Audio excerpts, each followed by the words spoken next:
Hello, I'm Roger Hoylman. I'm 51 years old, and I'm married to Dorothy Hoylman. We've been married for 25 years, and we have 3 children. Ren, who is 21 years old, and he goes to Millersville University. Dylan, who's 19, and he goes to Temple University. And Carly, who is 18, and she'll be starting at King's College in Manhattan. I have 3 older sisters, Jeannie, Betty, and Rose, and I have a younger brother, George. We actually call him Buck. All of us are impacted by our parents in one way or another. I had 2 very different examples of parents. So my father, who my earliest remembrances of him were of a man who drank a lot and was kind of abusive in our family. And my mother was a real strong example of someone who was very entrepreneurial, hardworking, and even though both of my parents never got past the 8th grade, she was incredibly smart in the way that she put together a business that helped support our family. So I learned at a very young age what it meant to work hard, to be someone of character, and to have a very strong desire to better myself. My career journey has been interesting.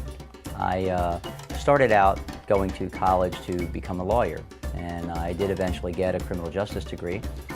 When I graduated, I realized that I really didn't want to have anything to do with being a lawyer or working in that field. As it turned out, the studio that I was running at the time was making more money than anything I could have gotten as an entry paralegal or any kind of or going on to more formal training.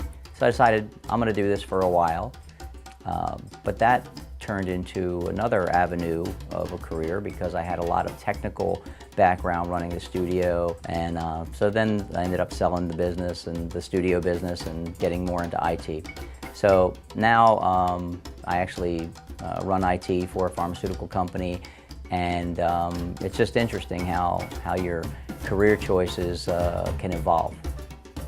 What's become increasingly important to me as I age and hopefully get wiser has been the importance of friends, family,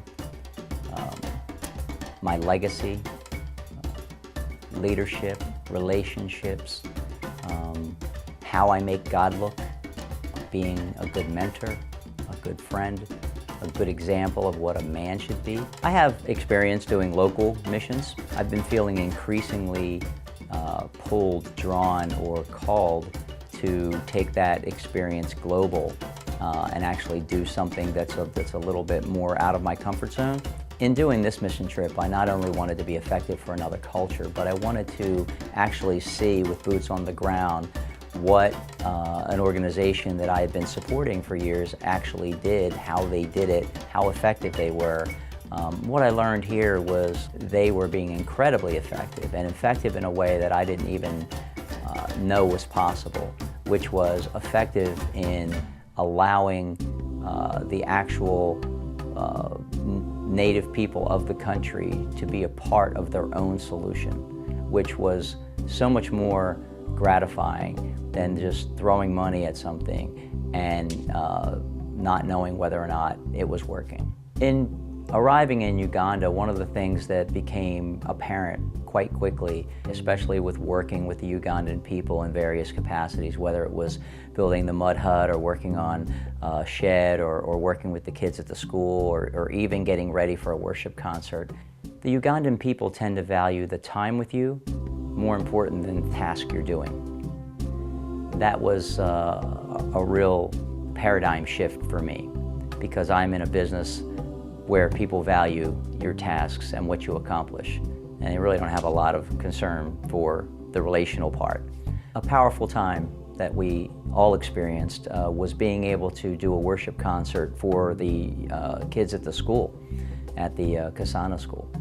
And that was a great experience in and of itself, to be able to play music for them, play music that they're fairly familiar with, American contemporary Christian music. And that was a great experience in and of itself. And then the Ugandan worship team got up and put us in our place. They were amazing.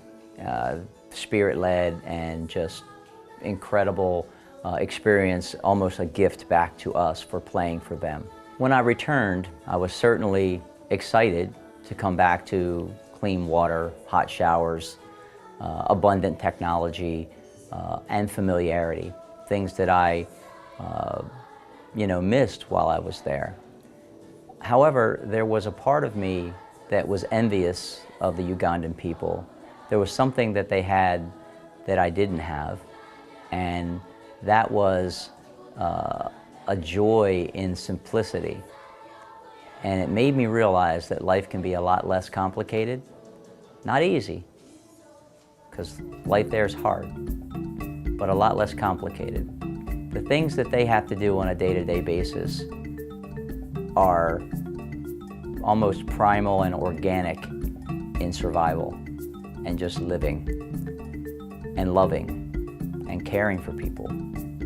But they have a joy and they have a hope and they have real relationships, and it's something that shouldn't be taken for granted. I would definitely return to Africa.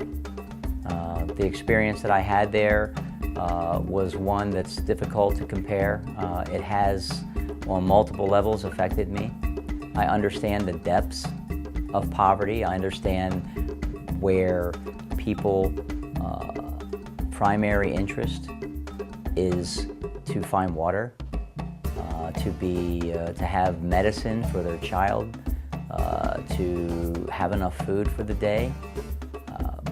That's something that I never really got that close to, even in my own upbringing. We were never at that level. America's an amazing place to live. In your abject poverty, you'll always find water. You'll always be able to find some help. You'll always be able to find somebody who cares. There's technology, there's ability and mobility, there's ways to get to you. There's ways to get you medical care for free. Not so in Africa. Kids die of the simplest things. People starve there. AIDS is prevalent. They have an inability to help themselves in some ways. Not so here. If I could give some advice to people who are taking a missions trip like this, I would say don't go with the mindset that you're making this tremendous sacrifice to take your incredible gifts to help these poor, impoverished people. I would say go with a servant's heart. I would say go to be a blessing. I would say go and listen. I would say go and experience their culture and be with them, and you'll be richer for it.